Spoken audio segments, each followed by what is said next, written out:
ಈ ದೀಪಾವಳಿ ವಾಸ್ತವವಾಗಿ ಒಂದು ಹಬ್ಬ ಅಲ್ಲ. ಈ ನರಕಾಸುರನನ್ನ ಸಂಹರಿಸಿದ ದಿನ ಕೂಡ ಈ ದೀಪಾವಳಿಯೊಂದಿಗೆ ಸೇರಿಕೊಳ್ಳುತ್ತೆ. ರಾಕ್ಷಸರು ಅಂತ ಒಂದೇ ಹೆಸರಿನಲ್ಲಿ ಕರೆಸಿಕೊಳ್ಳುವ ದೈತ್ಯ ದಾನವರೆಲ್ಲ ದುಷ್ಟರು ಅಂತ ಖಂಡಿತವಾಗಿಯೂ ಅರ್ಥ ಅಲ್ಲ. ಭೂಮಿಗೆ ಅವನ ಬಗ್ಗೆ ಬಹಳ ಪ್ರೀತಿ ಕೂಡ ಇತ್ತು. ಭೂದೇವಿಗೆ ತನ್ನ ಸೈನ್ಯವನ್ನ, ತನ್ನ ರಾಜಧಾನಿಯನ್ನ ಕಟ್ಟಿಕೊಂಡಿದ್ದ ಅಂದ್ರೆ ಯಾರಿಗೂ ಕೂಡ ಅದನ್ನ ಎದುರಿಸೋದಕ್ಕೆ ಸಾಧ್ಯ ಆಗಿರಲಿಲ್ಲ. ಸ್ತ್ರೀಯರ ಮೇಲೆ ದುರ್ಭರವಾದ, ಕ್ರೂರವಾದ ಆಕ್ರಮಣದ ವಿರುದ್ಧವಾಗಿ ನರಕಾಸುರನಿಗೂ ಶ್ರೀಕೃಷ್ಣನಿಗೂ ಒಂದು ಘನಘೋರವಾದ ಸಮರ ಆಗುತ್ತೆ. ಕೃಷ್ಣನೇ ತಮ್ಮ ರಮಣನಾಗಬೇಕು, ಪತಿಯಾಗಬೇಕು ಅಂತ ಆಸೆ ಪಡ್ತಾರೆ. ಇದು ಜೀವಾತ್ಮ ಪರಮಾತ್ಮರ ಮೇಲನವನ್ನೇ ಹೇಳುವಂತ ಕಥೆ.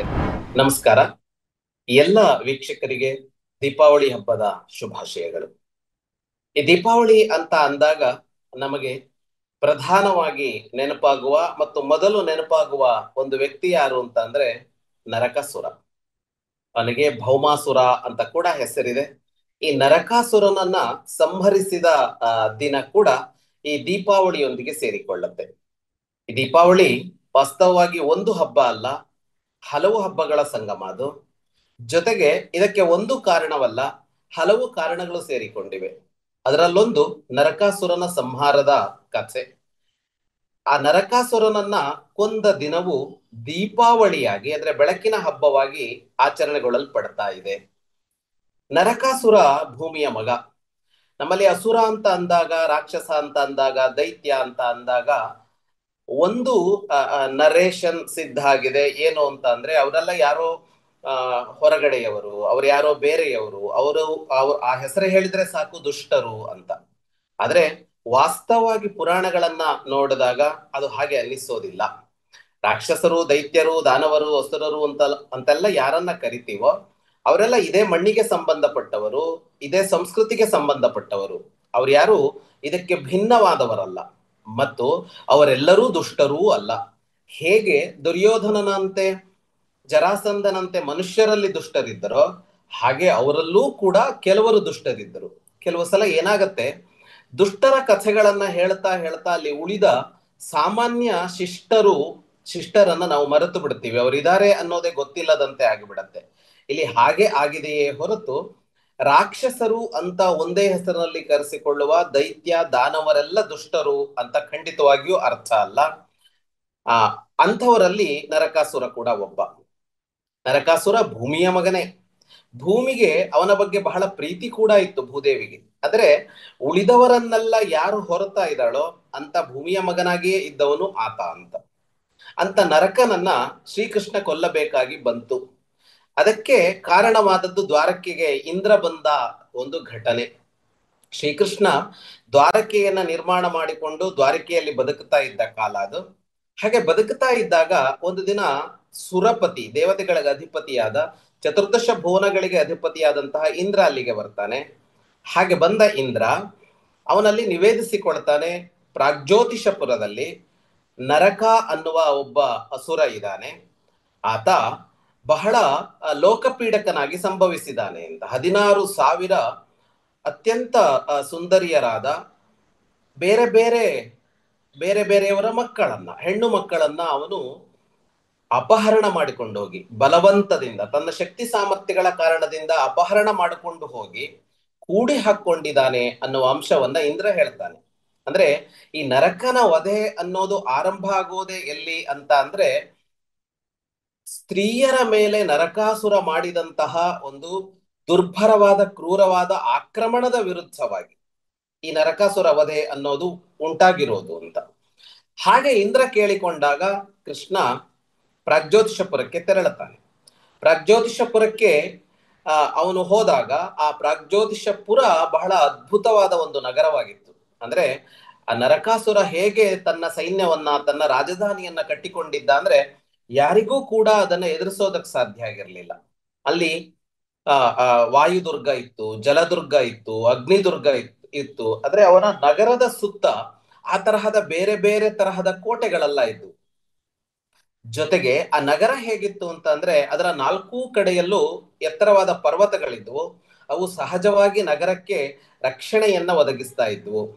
ಆದ್ರೆ ಕೃಷ್ಣ ಹೋಗಿದ್ದು ಗರುಡನನ್ನ ಏರ್ಕೊಂಡು. ಹಾಗೆ ಹೋದಾಗ ಅವನು ಒಂದೊಂದೇ ದುರ್ಗಗಳನ್ನ ನಾಶ ಮಾಡ್ತಾ ಹೋಗುತ್ತಾನೆ ಕೃಷ್ಣ. ಆದ್ರೆ ಕೊನೆಗೆ ಸಿಗೋದು ಯಾವುದು ಅಂದ್ರೆ ಮುರ ಅನ್ನುವ ರಾಕ್ಷಸ ಸಂಕೋಲೆಗಳಿಂದ ಬಿಗಿದಿಟ್ಟಿದ್ದು. ಮುರ ಅಂತ ಒಬ್ಬ ರಾಕ್ಷಸ ಇದ್ದ, ಅವನು ನರಕಾಸುರನ ಭಂಟ. ಅವನು ಅತ್ಯಂತ ಪರಾಕ್ರಮಿಯಾದಂತ ಒಬ್ಬ ಯೋಧ.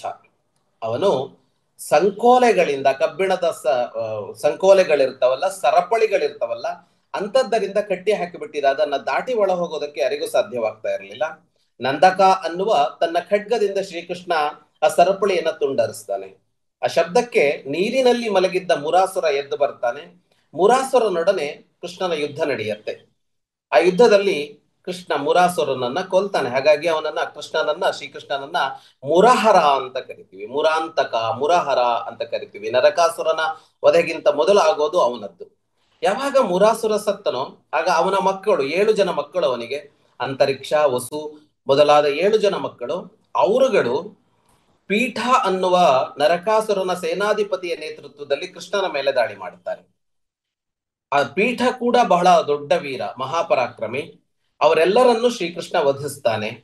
ಆಗ ಸ್ವತಃ ನರಕಾಸುರ ಮೇಲೆದ್ದು ಬರ್ತಾನೆ. ಪ್ರಜ್ಯೋತಿಷಪುರದಲ್ಲಿದ್ದ ನರಕಾಸುರ ಎದ್ದು ಬರ್ತಾನೆ. ನರಕಾಸುರನಿಗೂ ಶ್ರೀಕೃಷ್ಣನಿಗೂ ಒಂದು ಘನಘೋರವಾದ ಸಮರ ಆಗತ್ತೆ.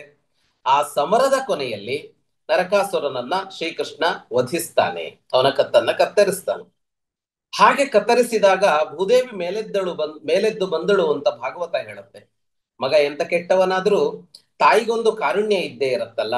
ಕುಪುತ್ರೋ ಜಾಯೇತ ಕ್ವಚಿದಪಿ ಕುಮಾತಾನ ಭವತಿ ಅಂತ ಶಂಕರಾಚಾರ್ಯರು ಹೇಳ್ತಾರಲ್ಲ. ಕೆಟ್ಟ ಮಗ ಹುಟ್ಟಬಹುದು, ಕೆಟ್ಟ ತಾಯಿ ಹುಟ್ಟಲಾರಳು ಅಂತ.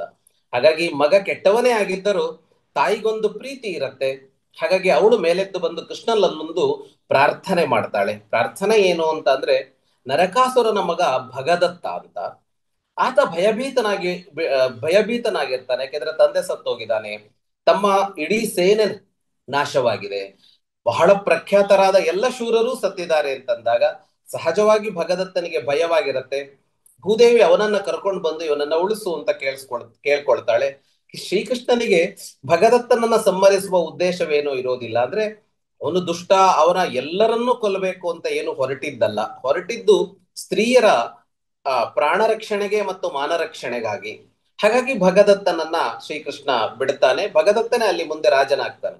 ಮುಂದೆ ಆ ಭಗದತ್ತನ ಕಥೆ ಮುಂದೆ ಬರುತ್ತೆ. ಅವನು ಕುರುಕ್ಷೇತ್ರ ಯುದ್ಧದಲ್ಲಿ ಕೂಡ ಭಾಗಿಯಾಗಿ ಕುರುಕ್ಷೇತ್ರದಲ್ಲಿ ಅವನು ಮುಂದೆ ಸಾಯ್ತಾನೆ, ಎಷ್ಟೋ ಕಾಲ ಕಳೆದ ಮೇಲೆ. ಅಂದ್ರೆ ಭಗದತ್ತ ಅತ್ಯಂತ ವೃದ್ಧನಾದ ಮೇಲೆ ಸಾಯ್ತಾನೆ. ಹಾಗಾಗಿ ಭಗದತ್ತ ತಂದೆಯ ಉತ್ತರಾಧಿಕಾರಿಯಾಗಿ ಮುಂದುವರಿತಾನೆ.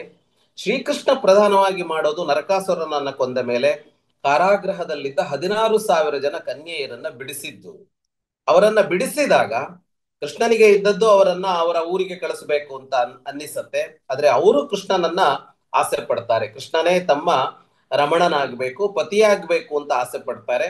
ಹಾಗಾಗಿ ಆ 16,000 ಜನರನ್ನು ಶ್ರೀಕೃಷ್ಣ ದ್ವಾರಕೆಯಲ್ಲಿ ವರಿಸಿದ ಅಂತ ಭಾಗವತ ಮಹಾಪುರಾಣ ಹೇಳುತ್ತೆ. ಅವರೆಲ್ಲರನ್ನು ಪಲ್ಲಕ್ಕಿಯಲ್ಲಿ ಗೌರವಾನ್ವಿತವಾಗಿ ದ್ವಾರಕೆಗೆ ಕಳುಹಿಸಿ, ದ್ವಾರಕೆಯಲ್ಲಿ ಅವರೆಲ್ಲರಿಗೂ ಬೇರೆ ಬೇರೆ ಮನೆಗಳನ್ನ ನಿರ್ಮಿಸಿಕೊಟ್ಟು, ತಾನು ತನ್ನ ದೇವಮಾಯೆಯಿಂದ, ವಿಷ್ಣು ಮಾಯೆಯಿಂದಾಗಿ ಒಂದೇ ಸಲ ಎಲ್ಲರನ್ನೂ ಬೇರೆ ಬೇರೆ ರೂಪದಲ್ಲಿದ್ದು ವಿವಾಹವಾದ ಅನ್ನುವಂತಹ ಕಥೆ ಬರುತ್ತೆ. ಅಂದ್ರೆ ಹೊರಗಡೆ ಕಥೆಯಾಗಿ ಅವರು ಅವನನ್ನ ಅಪೇಕ್ಷೆ ಪಟ್ಟರು, ವಿವಾಹ ಅಂತ ಅಂದ್ರು ಇದರ ಅಂತರಾರ್ಥ ಬೇರೆ ಇದೆ, ಇದರ ಅಧ್ಯಾತ್ಮದ ಅರ್ಥ ಬೇರೆ ಇದೆ.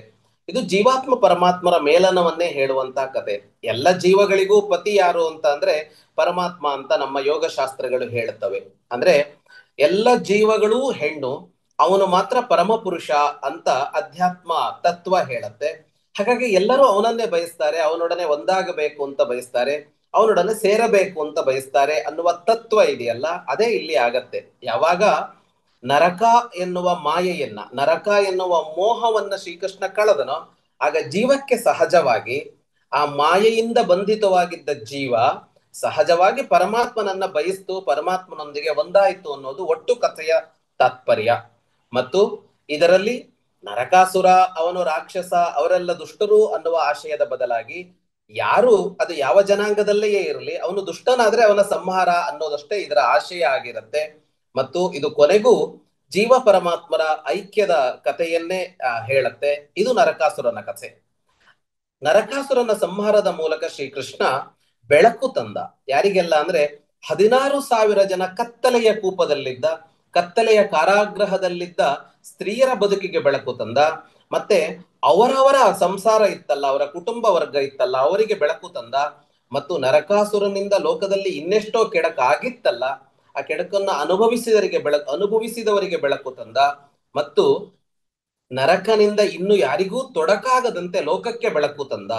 ಹಾಗಾಗಿ ದೀಪಾವಳಿಯ ಆರಂಭದಲ್ಲೇ ನರಕಾಸುರನ ಸಂಹಾರದ ಕಥೆಯ ಅನುಸಂಧಾನದೊಡನೆ ಹೀಗೆ ಸಜ್ಜನಿಕೆಯ ಬೆಳಕನ್ನ, ಸಚ್ಚೀಲದ ಬೆಳಕನ್ನ, ತಪ್ಪು ಮಾಡದ ಒಳಿತಿನ ದಾರಿಯಲ್ಲಿ ಸಾಗುವ ಬೆಳಕಿನ ಒಂದು ಘಟನೆ ಸೇರಿಕೊಳ್ಳತ್ತೆ. ಹಾಗಾಗಿ ದೀಪಾವಳಿ ಕೇವಲ ಹೊರನೋಟದಿಂದ ನೋಡುವ ಉಪಾಸನೆ ಅಲ್ಲ, ಅದು ಅಂತರಂಗಕ್ಕೆ ವಿವೇಕದ ಬೆಳಕನ್ನ ಹಾಯಿಸಿಕೊಳ್ಳುವಂತಹ ಒಂದು ಘಟ್ಟ ಅನ್ನೋದನ್ನ ನರಕಾಸುರ ಸಂಹಾರದ ಈ ಕಥೆ ಹೇಳುತ್ತೆ.